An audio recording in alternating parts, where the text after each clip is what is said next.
les cops, j'espère que vous allez bien. On se retrouve dans un décor très différent d'habitude puisque je suis dans ma maison de campagne. J'espère que le son, l'écho ça ira parce qu'encore une fois je n'ai pas de micro. Et je me suis dit que pour continuer dans la DA YouTube on pouvait faire une FAQ. Je vous ai demandé sur Insta de me poser des questions et vous avez été absolument génial. On va commencer par la première question qui est que j'habite toute seule chez mes parents ou avec mon copain? Et même ça c'est une question qui revient super souvent sous mes TikTok et j'habite chez mes parents. Et pour aller un peu plus loin sur la question, évidemment que j'ai pensé à prendre mon indépendance étant donné que financièrement je pourrais, mais en fait ça se passe bien avec mes parents et j'ai pas envie de quitter juste pour quitter et pour me dire que je vis seule. Ça pour le coup c'est vraiment propre à chacun, mais je trouve qu'à 19 ans j'ai encore ma place chez mes parents et vraiment pour le coup ça c'est propre à chacun parce que j'ai plein de copains qui à 19 ans veulent déjà s'en aller ou alors qui veulent pas partir du tout. Et même par rapport à Jules j'y ai pensé et on en a vachement parlé, mais je pense qu'avant d'emménager avec mon copain j'aimerais bien vivre un peu toute seule parce que n'ayant jamais vécu toute seule j'ai envie de voir en fait ce que ça fait. Évidemment la porte lui serait ouverte strictement tout le temps, mais j'ai envie de voir ce que ça fait de vivre toute seule. Ensuite la question c'est comment est-ce que j'ai su que je voulais faire du droit. Figurez-vous que c'est un livre que j'ai lu quand j'étais petite qui s'appelle Théodore Boone, mini-justicier je crois, de John Grisham.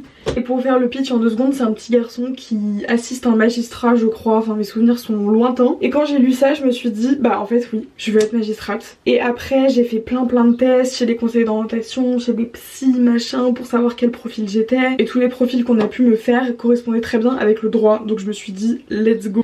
Et en vrai ils ont pas eu complètement tort puisque le droit ça me convient très bien en termes d'intellect on va dire, et même en termes de discipline, d'apprentissage et tout ça me convient. C'est juste que avec le mode de vie que j'ai aujourd'hui et avec les réseaux ça me convient plus trop, et même je sais pas trop si je veux faire ça de ma vie ou pas, donc voilà. La question sur les TCA est énormément revenue et au passage je vais appliquer de la crème hydratante de chez Rituals, pour moi c'est les meilleurs. Pour vous raconter un peu mon histoire avec les TCA, évidemment du coup il y a un trigger warning. En 2020 est arrivé le Covid et j'étais en seconde et à ce moment là je n'avais strictement aucun problème avec mon poids, ni avec mon corps, ni avec le sport, ni rien. J'étais un enfant qui était très sportif, juste je me suis blessée en fait, j'ai fait beaucoup de gymnastique artistique, de danse, plein de trucs, et je me suis blessée et j'ai dû tout arrêter. Et puis j'étais à une période de ma vie où la gym artistique ne me convenait plus, j'aimais plus l'autorité, enfin bon voilà. Et donc on est entré en confinement et c'est à ce moment là que j'ai téléchargé TikTok, et pour le coup TikTok ça a été vraiment génial à plein de niveaux, enfin même j'ai pu me lancer et tout. Par contre il y a bien un moment où ça a été horrible, c'était vis-à-vis de mon corps et de l'image que j'avais de mon corps. Quand il y a eu toute la période Charlie D'Amelio et tout, je ne faisais strictement que me comparer à ces filles et je ne me voyais pas du tout comme j'étais en réalité. Et puis même c'était la période Chloé Ting et tous les trucs de sport sur YouTube et c'est devenu vraiment très toxique pour moi. J'ai pris énormément de poids pendant le confinement, mais c'était pas du poids qui était mauvais, même si je mangeais pas mal et je bougeais moins, je faisais énormément de sport. Donc en fait j'ai pris énormément de muscles aussi, sauf que moi dans ma tête d'enfant de 15 ans, je n'ai pas réussi à intégrer que c'était du muscle et non pas uniquement du gras. Et quand je suis sortie du confinement et que j'ai vu que j'avais pris 10 kilos, que j'avais réalisé que je rentrais plus dans mes jeans et tout, je me suis dit qu'il y avait un vrai problème et là j'ai commencé à paniquer. J'ai commencé à compter strictement toutes mes calories, mais c'était une horreur. Pendant 1 an je ne mangeais quasiment plus rien. J'ai été suivie à côté par un psy parce que je suis suivie depuis que je suis toute petite et encore aujourd'hui. Mais en vrai je m'en suis plus ou moins sortie toute seule / grâce à Jules, parce qu'avoir quelqu'un qui vous fait comprendre qu'en fait vous êtes beau de toute manière et que votre corps est beau et qu'il en a rien à faire de comment votre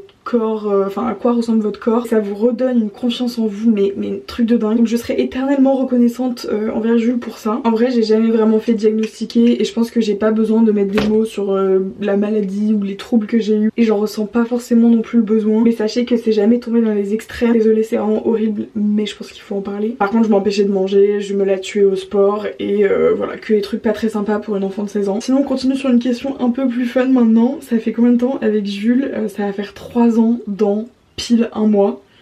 Non, dans même moins d'1 mois, c'est un truc de dingue. On s'est mis ensemble le 3 mai et on est le 7 avril aujourd'hui. Vraiment, on en parlait la dernière fois et on se disait qu'on avait l'impression que ça faisait mi-3 mois qu'on était ensemble, mi-3 ans. Mais c'est incroyable. Et une question d'ailleurs en ricochet, on va dire, la responsabilité ça me matrix complètement. J'espère qu'il y en a qui auront la ref. On s'est rencontrés au lycée, on était dans la même classe en première, donc voilà. On m'a pas mal demandé si je pouvais faire des vidéos what I eat in a day, et vis-à-vis de ce que je viens de vous dire, je ne me sens pas du tout déjà légitime de 1. En plus ça je trouve que la nourriture c'est quand même très propre à chacun, personne n'a le même métabolisme, enfin voilà, donc je trouve ça un peu touchy de le faire, donc je pense pas. Alors on m'a demandé combien coûtaient mes études et en fait vu que je suis à la fac publique, Il y a 170 € de frais de scolarité et 100 € de CVEC je crois, donc c'est la contribution étudiante au Crous. Pitié, ton meilleur conseil mode, t'es la reine des reines de la classe. Et vous savez qu'il n'y a pas un compliment qui me fait plus plaisir que je suis classe, enfin tu es classe. C'est tout ce que je veux être dans la vie de tous les jours. En vrai, je sais pas si j'ai des conseils mode à vous donner, même si je sais que j'ai intégré plein de trucs quand j'étais petite. Par exemple, j'ai du mal à mettre plus de 3 couleurs dans mes tenues, mais ça c'est juste moi, genre c'est pas un conseil mode, c'est les trucs de Christina Cordula et de nos mamans et tout. Et même j'ai du mal à assembler 2 motifs différents, mais ce sont pas des conseils mode, c'est juste moi, une question de goût. Ça va être super bateau, mais en vrai portez ce qui vous plaît et ne vous forcez pas à porter telle ou telle chose pour plaire aux autres. À partir du moment où vous sentez pas que vous êtes déguisé, bah c'est que vous avez trouvé la bonne tenue. Et après j'ai vu que ça devenait à la mode la technique portefeuille, mais j'ai réalisé que je la faisais depuis des années. En gros c'est une technique qui va faciliter l'assemblage des couleurs. Par exemple vous allez mettre le pantalon et la chemise de la même couleur et ensuite vous mettrez les chaussures, le sac et le manteau de la même couleur et en fait c'est trop bien. Au passage petit détail, mais par exemple la ceinture de la même couleur que le manteau, les chaussures et le sac. Est-ce que je veux des enfants? J'en veux deux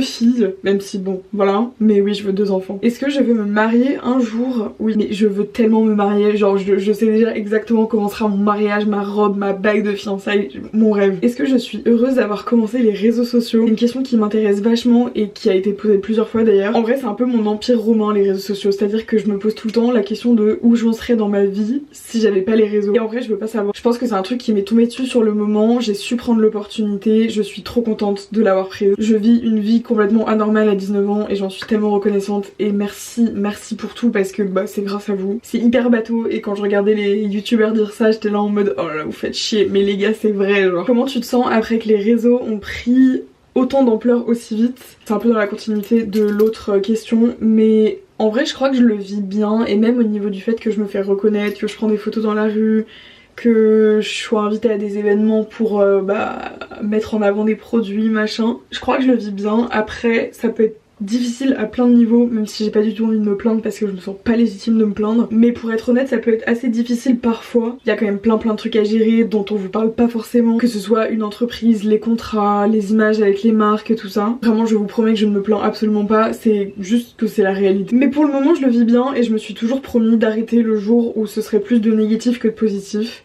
Mais pour le moment c'est tellement plus de positif que voilà. Quelle est la référence de mon appareil photo? Je filme avec lui et c'est le Canon G7X Mark II. Il est très bien mais ne le prenez pas si vous voulez faire des vlogs parce qu'on ne peut pas connecter le micro. Quelles sont mes origines? Alors en vrai je suis majoritairement française, même si j'ai pas mal d'origines lituaniennes. Je suis du nord mais je pense que ça se voyait un peu. Beaucoup de questions sur le mannequinat, mais je comprends parce qu'en vrai c'est un peu avec ça que j'ai commencé quand j'étais sur TikTok au début. J'ai arrêté le mannequinat il y a à peu près 6 mois et j'ai pas eu le temps d'en faire énormément pour que ça devienne un vrai métier ou une vraie activité à proprement parler. Par contre j'en ai largement assez fait pour savoir que c'était pas fait pour moi. J'ai pu rencontrer vraiment des gens incroyables, rencontrer plein de corps, de métiers différents. C'est un monde qui est assez fascinant et passionnant. En vrai j'ai commencé autour de mes 14 ans et du coup j'ai fini vers mes 18-19 ans et ça a été des expériences absolument géniales. Je regretterai jamais d'avoir fait ça. Par contre clairement c'est pas fait pour moi et les réseaux bien plus. Quels sont tes projets pour l'avenir, même les plus fous? Honnêtement je ne sais pas parce que j'ai un esprit qui est très libre. Je sais pas si c'est par rapport au fait que je suis sagittaire, mais j'ai un esprit vraiment très libre et j'ai toujours envie d'être partout, de faire plein de trucs en même temps. Je suis un peu hyperactive sur les bords aussi, donc j'ai toujours envie de faire plein de trucs. Et là on va dire que mes projets pour l'avenir c'est finir ma licence de droit le plus vite possible pour avoir une licence en poche. C'est triste à dire mais voilà, faut l'avoir. Et ensuite éventuellement prendre une année de césure pour me consacrer soit au réseau, soit voyager, soit travailler, j'en sais rien. Je sais pas trop, je pense qu'il y a un moment dans ma vie où j'aurais besoin de voyager, quitter mon petit cocon parisien et juste me casser. Conseil pour la confiance en soi, si j'en ai un à vous donner, et c'est celui que ma maman m'a toujours répété, c'est parlez-vous comme vous parleriez à votre meilleur ami. Soyez indulgent, soyez compréhensif envers vous-même et imaginez-vous parler à votre meilleur ami comme vous vous parlez à vous-même et vous verrez que ça passera pas du tout. Comment est-ce que je fais pour gérer entre les réseaux sociaux et les études? Je vous ai fait un petit TikTok récemment que je vous mettrai ici. D'ailleurs n'hésitez pas à aller checker mon compte TikTok si vous ne le connaissez pas déjà. Honnêtement c'est tout un sujet en ce moment, j'ai beaucoup de mal à gérer en vrai, mais ça je pense que c'est parce qu'il faut que je me recentre un peu et que je me remette les idées au clair. Parce que j'ai un peu oublié trop vite pourquoi je faisais ce que je faisais. Donc on en perd un peu toute la notion de d'espace, ça donne complètement le vertige, on est complètement perdu. Et c'est ce qui m'est arrivé surtout après que je n'ai pas eu mon semestre, parce que du coup ça remet tout en perspective, même au niveau de comment je gagne ma vie aujourd'hui. Tout s'est remis en perspective à tous les niveaux. Et ça a été super compliqué de tout gérer en même temps, j'ai pas vous mytho. Mais là j'ai décidé juste de me focus sur les deux en même temps, de pas être à 100% sur les deux parce qu'il y a un moment où il faut être fataliste là-dessus, mais juste enjoy ma life et essayer de réussir dans les deux. Mais ça pose en vrai beaucoup de problèmes parce que je suis obligée de faire des concessions à tous les niveaux, c'est-à-dire que parfois je peux pas aller à un événement parce que j'ai les cours, parfois je ne peux pas aller en cours parce que j'ai un truc qui est trop important, et du coup c'est complètement perturbé tout le temps à tous les niveaux. Donc voilà. Comment est-ce que j'ai décidé de me lancer sur les réseaux? Vous savez que c'est une question qu'on me pose très souvent, mais même dans la vraie vie, et je réponds toujours la même chose: je n'ai jamais décidé de me lancer, même si d'une certaine façon j'ai décidé de continuer de poster des vidéos et tout. En vrai c'est un truc qui m'est tombé dessus, mais vraiment tombé dessus comme ça. J'ai posté une vidéo à la con je crois par rapport à ma mère qui était psy ou un haul vintage, je sais même plus pourquoi c'était. Ça a percé, j'ai continué de poster mes vidéos et j'en suis là aujourd'hui. Honnêtement il y a 2 ans je postais ma première vidéo, je n'aurais jamais pensé que 2 ans plus tard je serais là. Déjà avoir une chaîne YouTube c'est complètement fou, mais avoir presque 300 000 abonnés,